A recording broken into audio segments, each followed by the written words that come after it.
Bonjour, bienvenue dans Smart Woman, l'émission qui donne le pouvoir aux femmes. Tous les mois, j'ai le plaisir de recevoir trois invités, trois personnalités qui partagent la conviction que les femmes doivent prendre leur juste place dans toutes les sphères de pouvoir économique, politique, médiatique.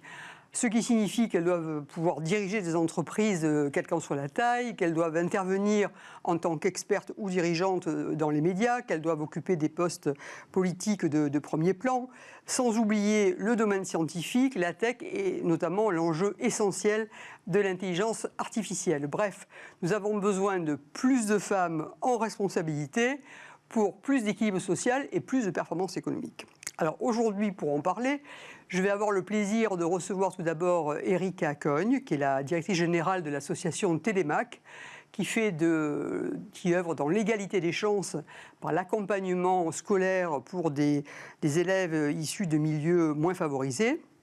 J'aurai ensuite comme grand témoin Marianne Barbalayani, qui est haut fonctionnaire, qui est la présidente de l'autorité des marchés financiers et qui est une femme engagée également dans l'égalité homme-femme. Et j'aurai enfin Audrey Régnier, dont je ferai le portrait. Audrey Régnier est la directrice générale depuis 5 ans de la manufacture Bohain. Bohain étant une PME industrielle plus que centenaire installée dans l'Orne à Saint-Sulpice-sur-Isle et qui est le seul fabricant français d'aiguilles à coudre et de tout autre outil de confection. Voilà pour le programme. Et donc je commence tout de suite avec Erika Cogne. Bonjour Erika Cogne. Bonjour Marie-Claire. Bienvenue dans Smart Woman.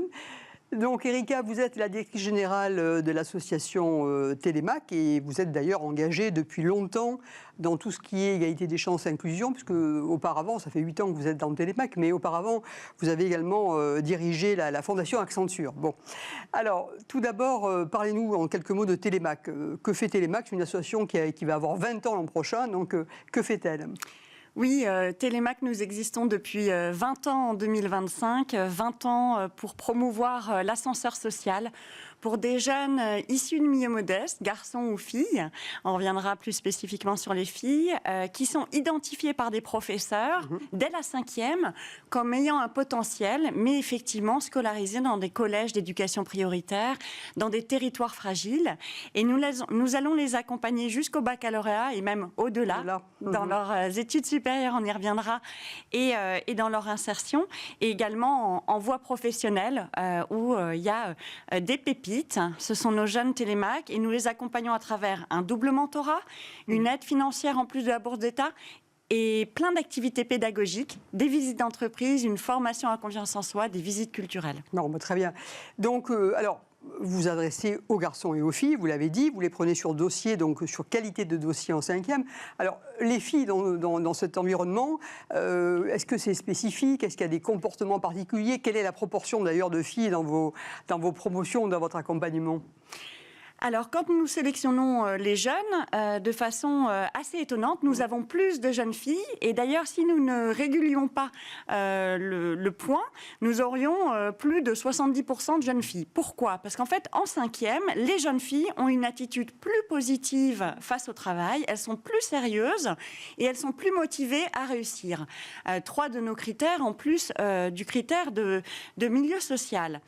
Mais effectivement, on rejoint malheureusement un certain nombre d'études, notamment ceux de l'ADEPE, qui attestent qu'au fur et à mesure, et ce malgré l'accompagnement de Télémac, l'autocensure est plus présente chez les jeunes filles. Et donc, de facto, à la fin de notre accompagnement, déjà avec un premier temps, donc au baccalauréat, nous avons moins de jeunes filles qui ont des mentions. Oui. Et puis, au final, un faible pourcentage des jeunes filles qui font des études scientifiques. Et ça, c'est vraiment regrettable. Donc, on n'a que 18% de nos jeunes filles qui, à la fin, vont dans des études d'ingénieurs, alors qu'on a 30%. Donc, vous partez au départ, parce que bon, vous disiez que c'était étonnant, mais moi, à la limite, ça ne m'étonne pas, parce que, effectivement, les filles sont travailleuses, donc on ne va pas dans les stéréotypes, mais néanmoins, c'est un petit peu ça. Et donc, au fil du temps, ce chiffre se réduit de façon très excessive, d'arriver à la sortie. Alors, finalement, vous parlez d'autocensure, mais autocensure, c'est sans doute plus large, c'est l'environnement environnement? Qu'est-ce qui se passe exactement? Et qu'est-ce que vous avez mis en place en réponse à cela? Puisque votre but, c'est quand même d'arriver à avoir autant de filles que de garçons, sans doute. Oui, alors l'autocensure, et c'est approuvé par le CNESCO, donc avec une équipe de 22 chercheurs, c'est à la fois l'autocensure de la jeune, de son environnement familial, de ses professeurs et de l'ensemble de son quartier. Donc en fait, finalement, pour les jeunes filles, c'est double peine parce que cette autocensure, elle est encore plus présente pour elle, dans sa famille, dans son quartier et même dans son école. Donc, ce sont vraiment des barrières mentales qu'il est nécessaire de dépasser. Alors, pour dépasser ces barrières, on a mis en place plusieurs programmes innovants. Tout d'abord, avec la région Île-de-France, qui a soutenu plus de 300 jeunes filles qui vont vers des études scientifiques, donc avec du mentorat, avec plein d'activités. Vous parliez d'intelligence artificielle, donc effectivement de la sensibilisation à l'intelligence artificielle, le forum de la science, des visites d'entreprises, voilà, comme Schneider, comme Vinci. Et donc, au fur et à mesure, on arrive vraiment à travailler cette ouverture socioculturelle au milieu scientifique. Deuxième programme très innovant avec Colette Lewiner, qui est normalienne, et sa famille. Nous avons cette fois-ci pour les jeunes en première et terminale et dans les études supérieures, les jeunes filles qui veulent faire des études d'ingénieur ou de médecine, fait un programme vraiment sur mesure où chaque jeune fille est accompagnée par un mentor ingénieur en data science, en cybertechnologie, en biotechnologie ou en médecine, notamment en partenariat avec la Fondation Académie de médecine. Et dernier point, et ça j'y tiens, on a monté aussi des partenariats avec des écoles prestigieuses, donc Paris Tech, X, Ginette, et là on a des mentors alumni qui accompagnent notamment nos jeunes filles pour lutter contre cette autocensure, et c'est vraiment très précieux. Et donc, on a très peu de temps, mais les perspectives, très rapidement, les succès, les perspectives, on a 1 minute. Oui, alors les perspectives, aujourd'hui, nous avons un programme en région Île-de-France. Or, nous sommes dans 11 régions, donc nous sommes à l'écoute des autres régions. Nous souhaitons avoir plus d'entreprises qui nous rejoignent, industrielles, au-delà des classiques, EDF, Vinci, et toutes les tailles d'entreprises et de mentors peuvent nous rejoindre, donc telemac.org. Et enfin, je rêve d'une grande campagne qui valorise les profils scientifiques pour donner envie aux jeunes avec des rôles modèles. Et c'est important d'avoir des rôles modèles. Je pense à Amira, malgré le fait que nous existions depuis 20 ans, qui est notre première jeune fille à intégrer Centrale Paris, qui a été mentorée par Annick, vice-présidente Schneider. Et des jeunes filles comme Amira, on peut en accompagner des milliers. Bon, écoutez, avec ce témoignage très très convaincant, bravo, merci. Par anticipation, très bon anniversaire à Télémac pour l'année prochaine. Continuez. Et d'ailleurs, vous avez parlé des partenariats. Très volontiers. Vous avez parlé des partenariats et je vais justement recevoir, juste après vous, Marianne Barbalayani, donc l'AMF. Et elle est également partenaire. Donc, on va reparler d'engagement à ce titre. Merci beaucoup, Erika. Merci. Marie-Claire. Merci. Bonjour, Marianne Barbalayani.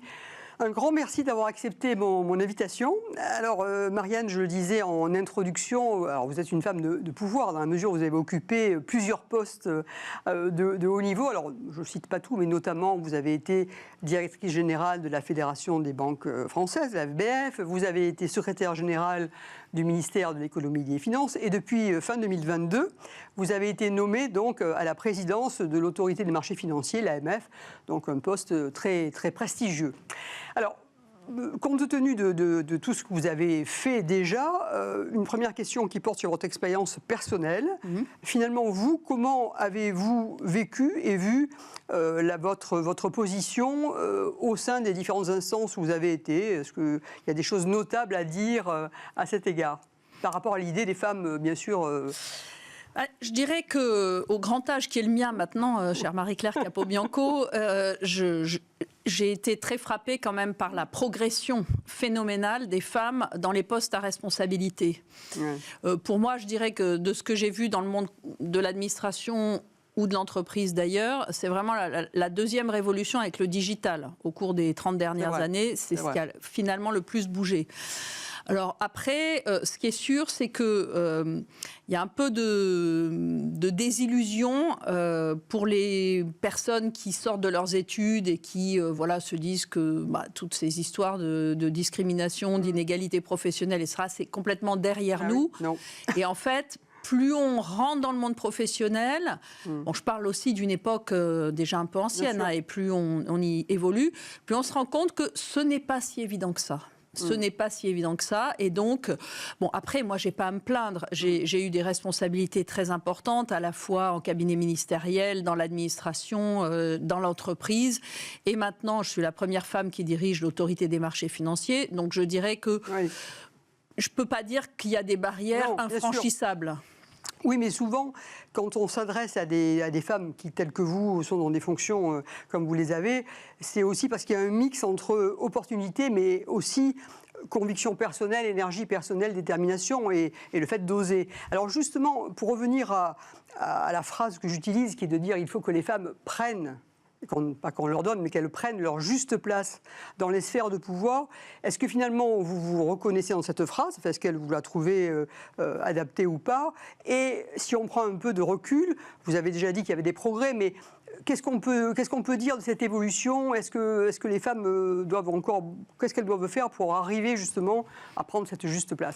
Alors d'abord, oui, j'aime bien cette phrase parce que il se trouve que quand j'étais secrétaire générale du ministère, je m'occupais notamment des RH, des ressources humaines, et j'ai eu une action extrêmement volontariste pour imposer l'application de la loi, qui consistait à nommer dans les postes à responsabilité 40% de femmes.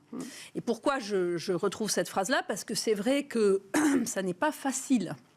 C'est-à-dire que souvent, les femmes ne sont pas candidates. J'exagère un peu. Spontanément, c'est vrai. Spontanément, elles sont candidates à rien. Donc, moi, quand j'ai décidé de façon très autoritaire, d'une certaine manière, d'appliquer la loi, et c'est quand même une des choses dont je suis le plus fière. Quand je suis arrivée à Bercy, on était loin du compte. Quand j'en suis partie, on respectait la loi et on ne payait plus d'amende. J'ai bloqué les nominations. Donc c'était quand même assez brutal. Et évidemment, au bout d'un moment, les gens se sont tournés vers moi et m'ont dit « Bah oui, mais t'es bien gentil, mais trouve-nous des femmes parce que nous, on n'en trouve pas. » Parce qu'il n'y avait pas de volonté de ne pas nommer des femmes, évidemment. Et donc là, j'ai effectivement été confrontée au fait que les femmes sont souvent pas candidates parce que « Ah ben non, mais c'est trop difficile, j'ai pas d'expérience dans tel ou tel domaine, etc. » Donc, comme je m'occupe de RH, je m'occupais aussi des hommes. Et j'ai aussi distribué des bonus dans une vie antérieure.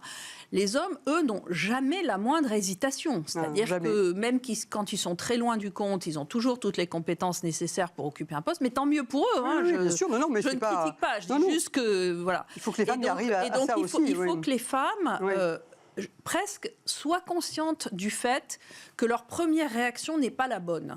Et que, elles ont tout autant de compétences que d'autres pour exercer le poste et qu'elles le feront très bien. Et puis, voilà, ça se passera normalement et sans difficulté. Non, mais alors, ça rejoint ce que je voulais vous faire dire également à la suite. C'est-à-dire que au-delà d'être une femme de pouvoir et d'être donc un modèle en cela, vous êtes aussi une femme très engagée. C'est-à-dire que vous l'avez dit, mené des actions. Alors, vous parliez de Bercy, mais je sais que vous continuez de façon très affirmée. J'ai reçu juste avant Éric Acogne, donc l'association Télémac, dont vous êtes partenaire. Je sais que vous avez également signé la charte Jamais sans elle, à la fois au ministère et à la fois à l'AMF. D'ailleurs, j'avais reçu Tatiana également ici et Natacha pour en parler. Donc, parlez-nous un peu des actions concrètes que vous menez pour promouvoir justement cette égalité homme-femme si souhaitable. Mais je pense que ces associations, que ce soit Télémac, on l'a vu, ils sont extrêmement professionnels et performants. Jamais sans elles, c'est la même chose. Moi, je m'appuie sur des associations parce qu'elles ont un savoir-faire et elles peuvent effectivement nous faire avancer beaucoup plus vite. Et donc, ça, c'est très important. Jamais sans elles, c'est une manière pour une entité publique, il y a des entreprises qui ont signé avec eux aussi, mais c'est une manière pour nous, AMF, notre parole est recherchée. Parce que ce que pense l'autorité des marchés financiers sur tel ou tel sujet, c'est recherché. Donc, quand nous allons intervenir à l'extérieur, nous vérifions qu'il n'y a pas que des hommes sur le plateau, ou que des femmes d'ailleurs, oui, bien sûr, ça joue dans les deux sens. Et d'ailleurs, quand j'étais à Bercy, ça m'est arrivé une fois d'être confrontée à une situation où il n'y avait que des femmes, et donc de faire ce que prescrit la charte, c'est-à-dire de dire que je regrettais qu'il n'y ait pas suffisamment de mixité dans la représentation. Ça peut paraître anecdotique, voire un gadget, mais en fait, ça met le sujet en avant. C'est-à-dire que tout d'un coup, les gens se disent, mais c'est vrai, est-ce que c'est normal qu'il y ait, parce que c'est une situation très classique, que moi j'ai connu des milliers de fois dans ma vie, que des messieurs qui expliquent les choses, et puis une assistante où il y a des messieurs et des dames qui écoutent. Ben non, c'est pas normal. Et voilà. Mais là aussi, il faut que les femmes se manifestent en tant qu'experts, en tant que spécialistes de tel ou tel sujet, et il y en a plein. Mais bien sûr. Voilà. Mais oui, effectivement, il y a une petite pente à remonter. Oui. Bon, écoutez, merci pour ce témoignage, merci pour l'action engagée. On a vraiment besoin effectivement de tous les rôles modèles, de toutes les énergies pour faire accélérer le mouvement, parce que le mouvement est engagé, on le voit bien, il y a des progrès significatifs, mais néanmoins, il y a encore du chemin, et donc il faut poursuivre ce chemin, on va le faire ensemble, on va continuer. Merci beaucoup, Marianne. Merci beaucoup. Bonjour Audrey Régnier. Bon, écoutez, ravi de vous recevoir enfin dans Smart Woman.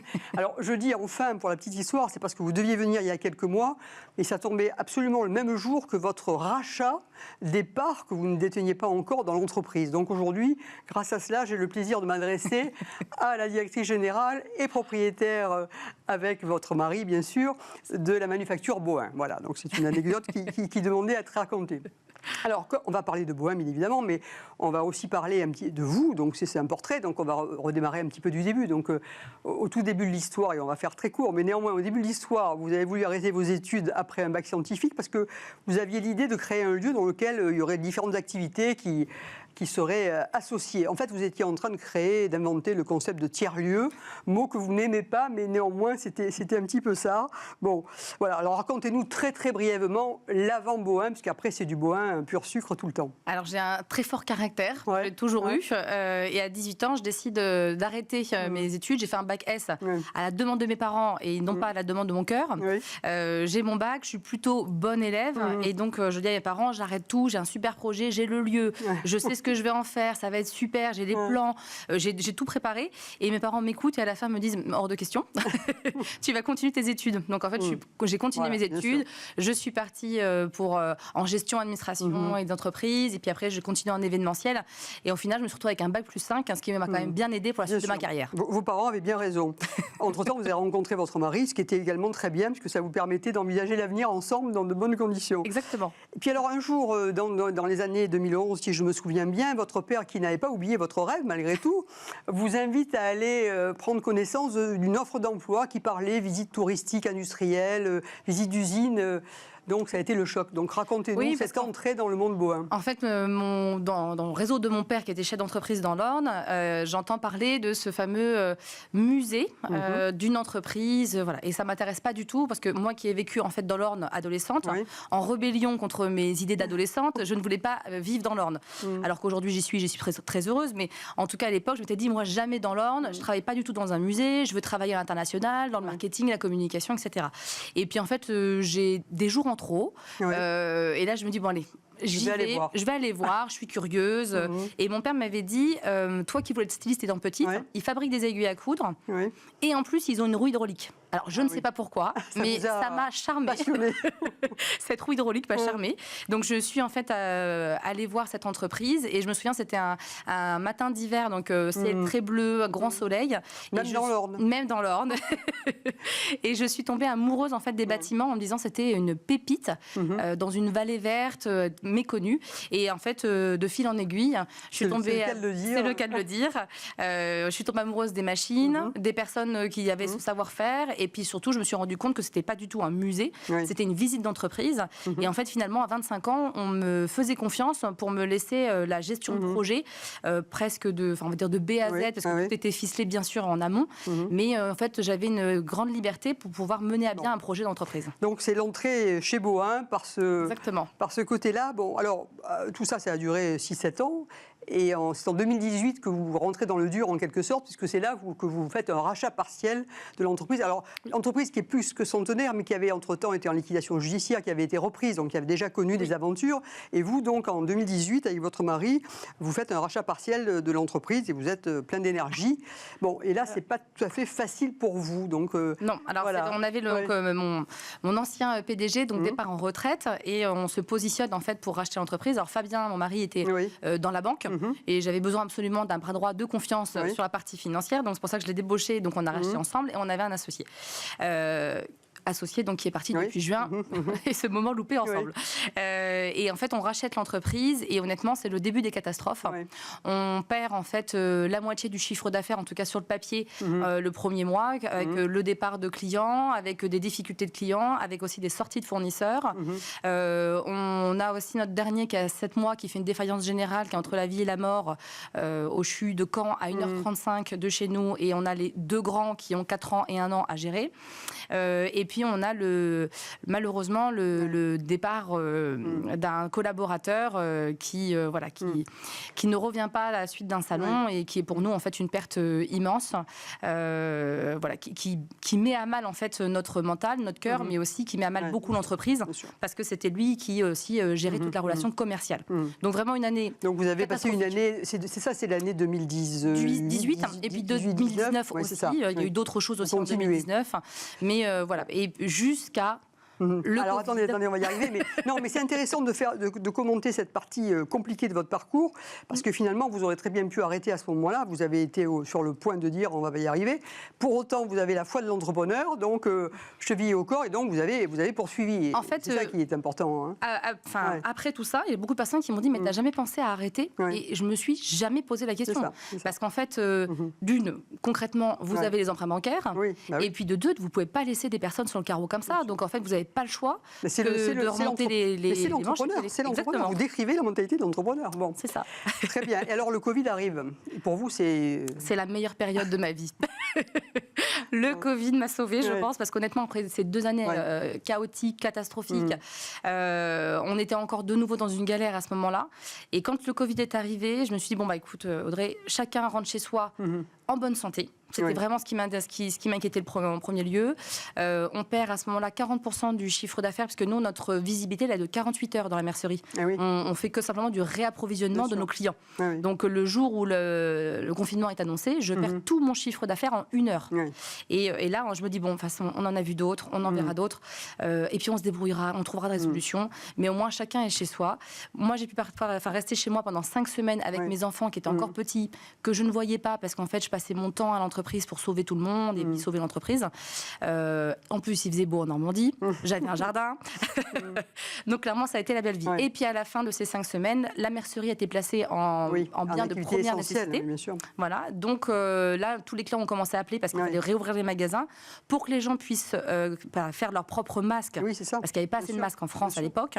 Et donc, là, on a commencé à faire revenir l'activité.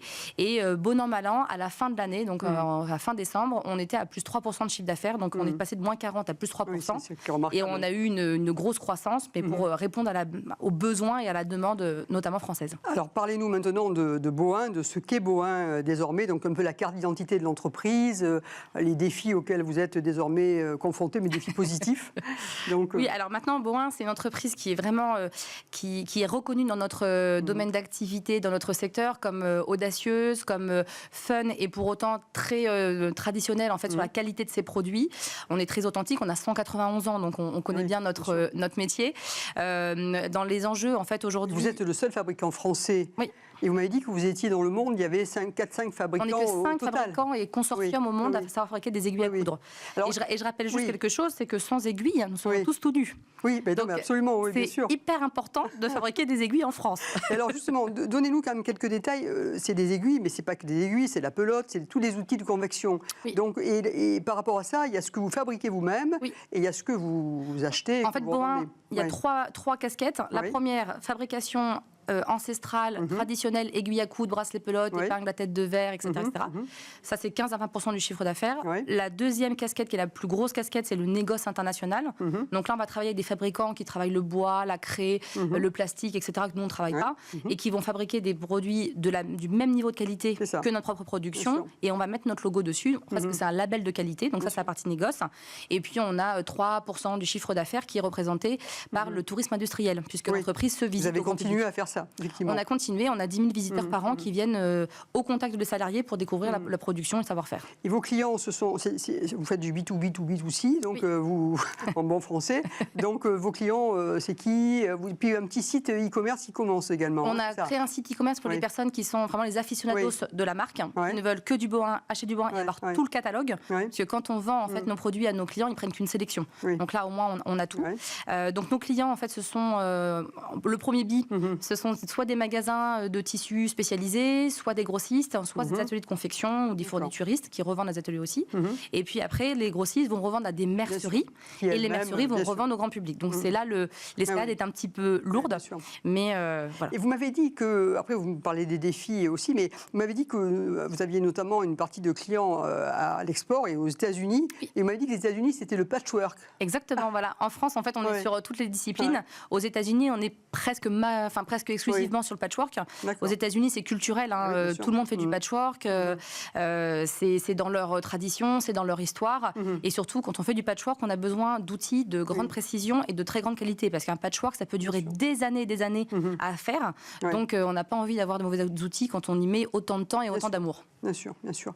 Et alors, aujourd'hui, donc, parce que bon, je rappelle que vous êtes une belle PME, enfin une belle PME, elle dans son territoire. Donc, je le dis parce que les chiffres, c'est important, rentable. Donc, vous avez réussi à redresser également la marge, ce qui est vraiment très bien. Alors, les défis essentiels, là, aujourd'hui, c'est quoi? Défi, c'est de passer à la moitié du chiffre d'affaires à l'export. Aujourd'hui, on fait 30% en fait à l'export. On voudrait passer la barre des 50% à l'export, avec notamment la cible des États-Unis en priorité. Deuxième enjeu, c'est vraiment de pouvoir aussi investir dans la logistique chez nous. Aujourd'hui, on fait tout à la main. Donc, ça marche très bien, mais c'est beaucoup d'inconfort aussi pour les équipes. Donc, aujourd'hui, il existe quand même des méthodes pour pouvoir travailler la logistique de façon plus confortable. Donc, ça, c'est le deuxième enjeu.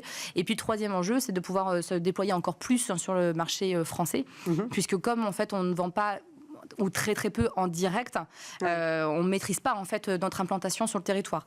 Donc on a un gros enjeu aussi de communication et de marketing auprès de l'image de l'entreprise et de l'attractivité de la marque auprès du grand public. Donc voilà, des enjeux. Et ça, c'est qu'une partie parce qu'on a toujours plein d'idées.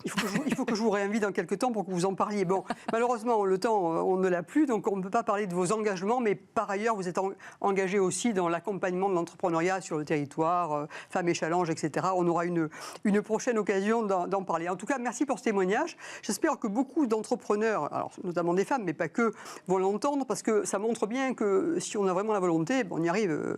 Ça peut être difficile, mais on peut y arriver. C'est un bel exemple de résilience. Voilà, merci pour tout ça. Donc, bon, écoutez, cette émission est terminée. Donc, c'était la dernière de 2024. Donc, je vous souhaite d'excellentes fêtes et je vous donne rendez-vous en 2025. Merci.